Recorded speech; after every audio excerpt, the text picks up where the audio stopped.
जादुई घास का लहंगा। ये कहानी है सीतापुर गांव की, जहां अर्चना नाम की लड़की रहा करती थी। अर्चना अपने माँ बाप के साथ रहती थी। वो काफी सीधी, ईमानदार और बहुत अच्छी लड़की थी। वो सभी लोगों की मदद करती थी और अर्चना का परिवार गरीब था, लेकिन गरीब होने पर भी वो सबकी मदद करती थी। गरीब होने के कारण उन्हें कोई लड़का नहीं मिल रहा था। अर्चना को इस बात का दुख इसलिए था क्योंकि उसके माँ बाप परेशान थे। पापा, आप इतना परेशान क्यों हो रहे हो? जब शादी होनी होगी तो हो जाएगी ना, इसमें आपको परेशान होने की जरूरत नहीं है। पर बेटा, तुझे नहीं पता समाज कैसा होता है। सब एक दूसरे का मजाक बनाते हैं। और तेरी शादी की उम्र भी तो निकलती जा रही है। ज्यादा उम्र हो जाएगी तो कौन तुझसे शादी करेगा। हमारी बिरादरी में तो कम उम्र में ही शादी हो जाती है, वरना सब कहेंगे कि बाप बेटी की शादी नहीं करना चाहता। सब समाज में हमारा मजाक उड़ाएंगे बेटा। पर पापा, आपको तो पता है ना कि मुझे समाज के लोगों की बातों से कोई फर्क नहीं पड़ता। फर्क पड़ता है तो मुझे सिर्फ आपकी टेंशन को देखकर। बेवजह आप दूसरों का सोचकर परेशान क्यों होते हो? हाँ बेटा, मुझे पता है, मगर मेरा भी तो सोच। मैं कैसे एक जवान बेटी को ज्यादा दिन तक अपने घर पर बिठा कर रखूंगा। ये सुनकर अर्चना बहुत दुखी हो जाती है और वो वहां से चली जाती है। अगले दिन अर्चना खेत में जा रही थी और वो रास्ते में देखती है कि एक आदमी ने बकरी को बांधा हुआ था और वो उसे काटने की कोशिश कर रहा था। अर्चना ये सब देख लेती है और वो बहुत गुस्सा होती है। वो भागकर वहां जाती है और जाकर उस आदमी से बोलती है, अरे क्या कर रहे हो ये तुम? और तुमने इस मासूम पशु को क्यों ऐसे बांध के रखा है?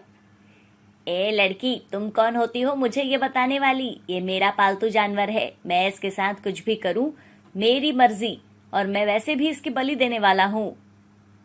भले ही ये तुम्हारा पालतू जानवर हो, पर इस पर अत्याचार करने का हक तुम्हें किसने दिया है? और इस धरती पर ना सभी को जीने का हक है, चाहे वो इंसान हो या पशु।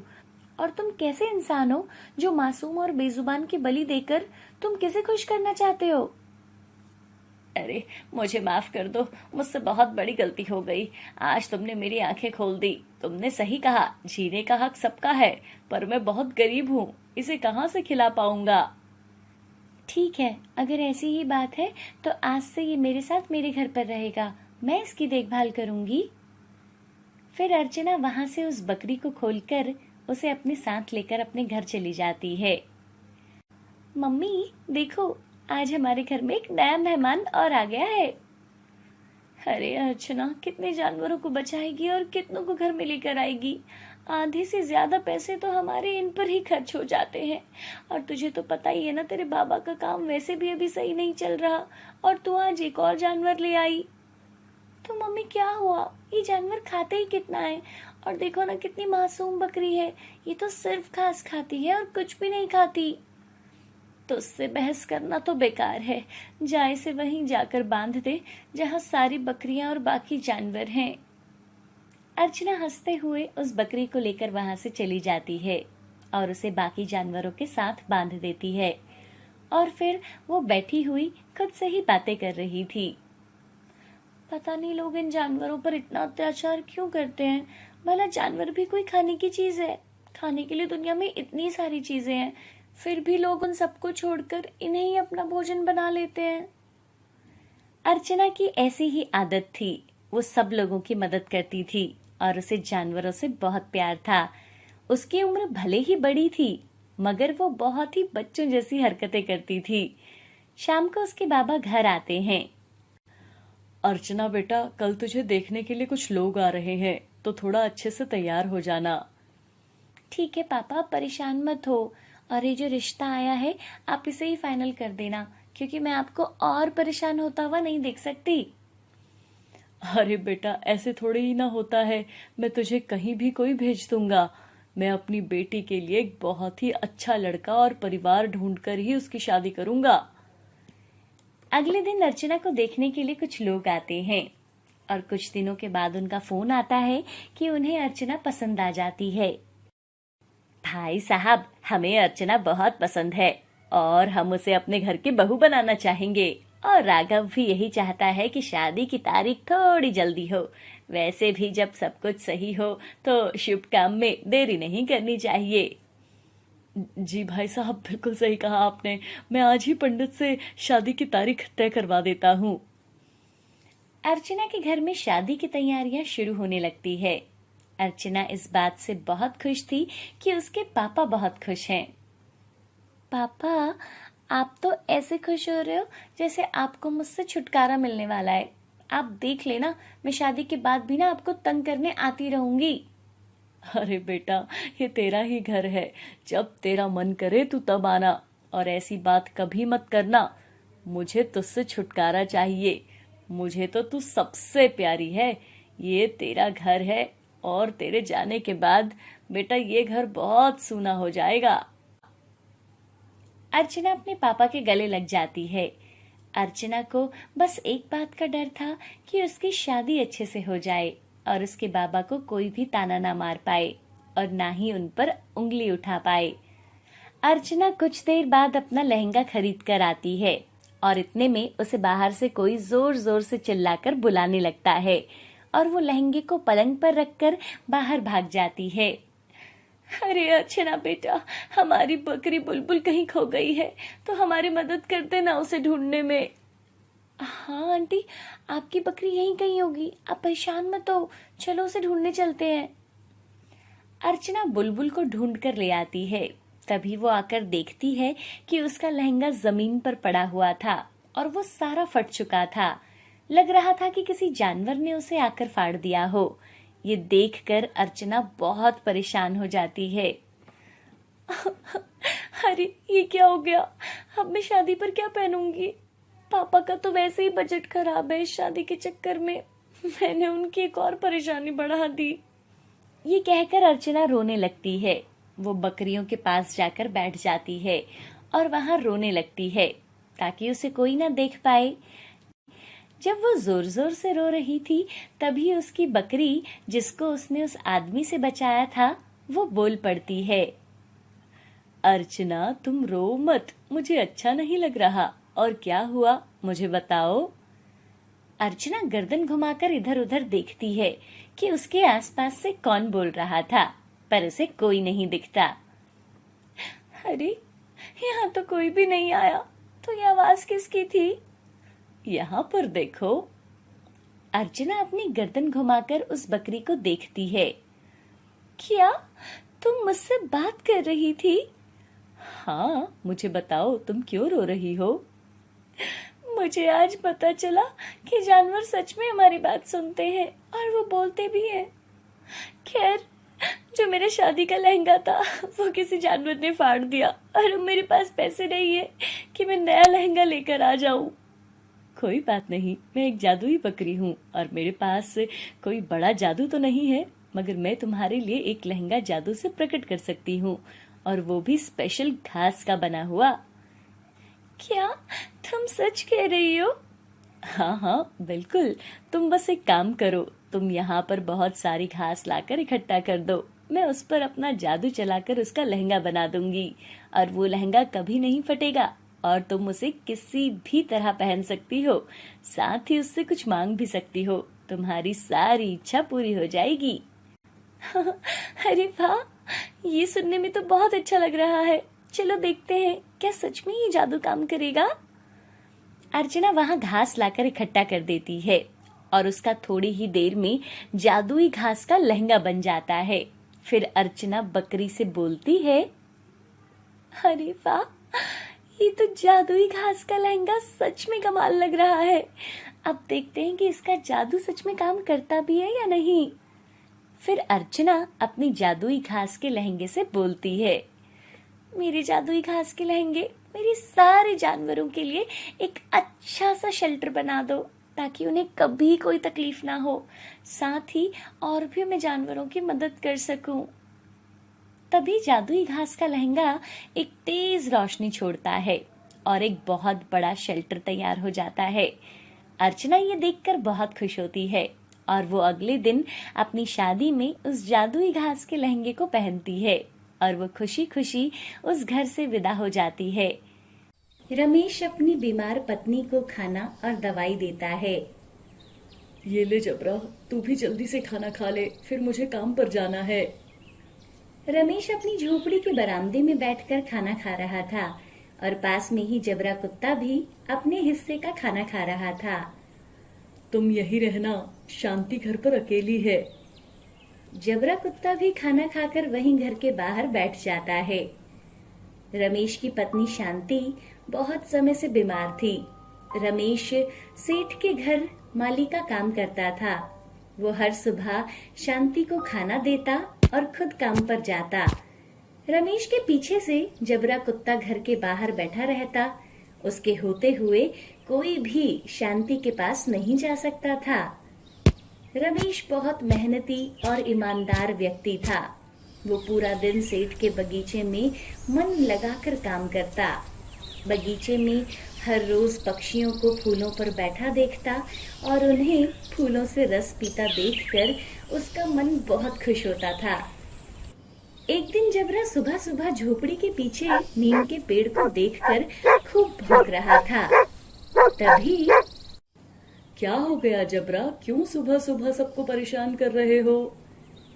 रमेश जाकर देखता है तो एक चिड़िया ने पेड़ पर 2 अंडे दिए थे। रमेश जैसे ही अंडों के पास जाता है तभी चिड़िया जोर जोर से चीं चीं करके रमेश को हटाने लगती है और खुद नीचे गिर जाती है। रमेश उस चिड़िया को उठाता है। अरे अरे, इसके पंख पे तो चोट आई है, इसलिए ये उड़ नहीं पा रही थी। रमेश उस चिड़िया को उसके घोंसले में अंडों के पास रख देता है। जबरा, अब इन्हें परेशान नहीं करो, ये हमारे मेहमान हैं। चलो मेरे साथ आओ। जबरा भी अपने मालिक की बात मानकर वहां से आ जाता है। उस दिन रमेश चिड़िया को कुछ रोटी के छोटे छोटे टुकड़े डालता है। चिड़िया रानी, तुम चिंता मत करो, आज बगीचे से मैं तुम्हारे लिए फूल लाऊंगा। मेरे सेठ के वहाँ बहुत तरह तरह के फूल हैं। उसके बाद रमेश सेठ के यहाँ बगीचे में काम करने चला जाता है। दिन भर काम करने के बाद रमेश कुछ फूल तोड़ता है और उन्हें अपनी जेब में छुपा लेता है। ऐसा करते हुए उसे सेठ का आदमी मुंशी देख लेता है। अरे देखो इस माली को, यहाँ से फूल लेकर जाकर बाजार में बेचकर पैसे खा रहा है। इसकी तो अभी खबर लेता हूँ। अरे ओ माली, ये सब क्या है? तुमने सेठ के यहाँ से फूल की चोरी की है। चलो अभी के अभी मेरे साथ सेठ जी के पास। अरे नहीं नहीं मुंशी जी, वो ये मैं फूल तो बीमार चिड़िया के लिए। अरे ये तुम्हारी मैं यहाँ नहीं चलने वाली। मेरे सामने ज्यादा जुबान चलाई ना तो सेठ को सब सच सच बोलकर तुम्हें यहाँ काम से निकलवा दूंगा। ये जो तुमने फूल तोड़े हैं उसके बदले तुम मुझे 2 आने दोगे। मैं कल आपको अपनी पगार में से 2 आने दे दूंगा, लेकिन आज मुझे ये फूल ले जाने दीजिए। मुंशी बहुत लालची था, इसीलिए रमेश को मुंशी की बात माननी पड़ी। रमेश फूल लेकर अपने घर आता है और वो फूल उस चिड़िया को दे देता है। ये लो चिड़िया रानी, अपना खाना आराम से खा लो और जल्दी से अच्छी हो जाओ। चिड़िया भी फूलों से रस पी लेती है। रमेश हर रोज बगीचे में काम करता और लौटते समय कुछ फूल तोड़ लेता और उन फूलों के बदले मुंशी को वो 2 आने दे आता था। आज तो मैं ये फूल ले आया हूँ, लेकिन कल से उस चिड़िया का क्या होगा? रमेश चिड़िया को फूल देता है। आज रमेश बहुत उदास था।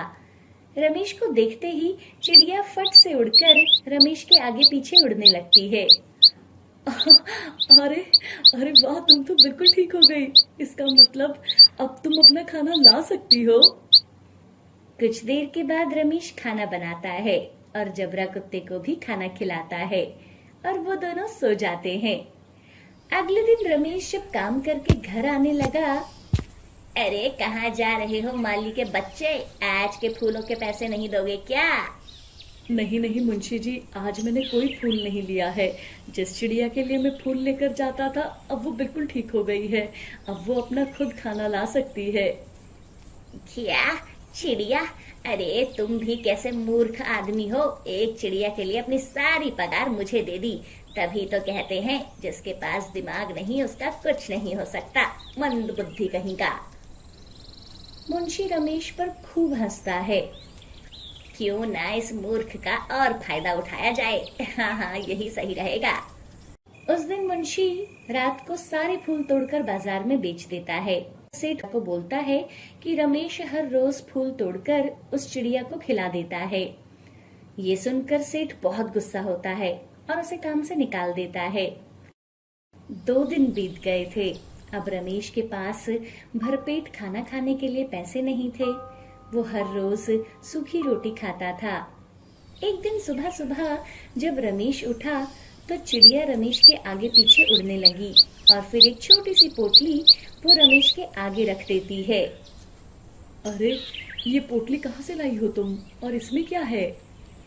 रमेश उस पोटली को खोलता है तो उसमें छोटे छोटे बीज थे।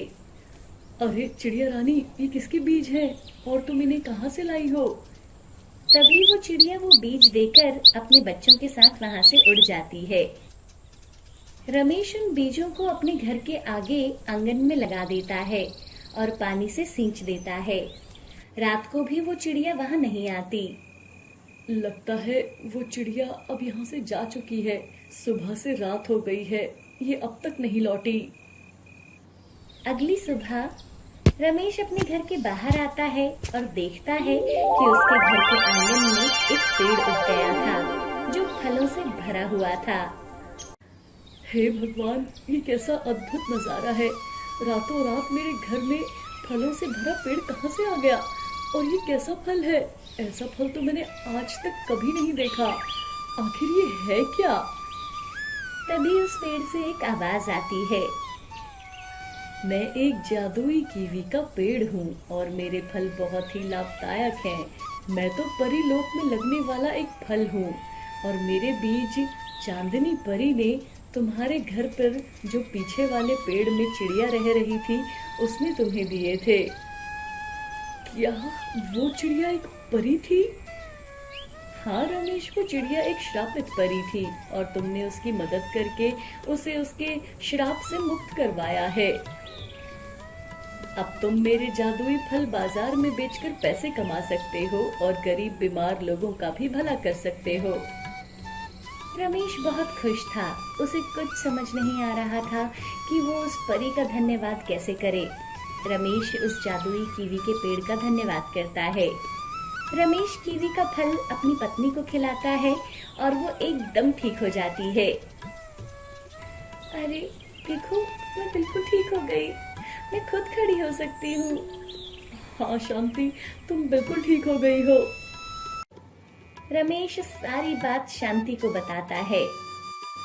जी, क्या वो परी चिड़िया अभी भी यहीं है? नहीं शांति, वो अपने बच्चों को लेकर यहाँ से जा चुकी है।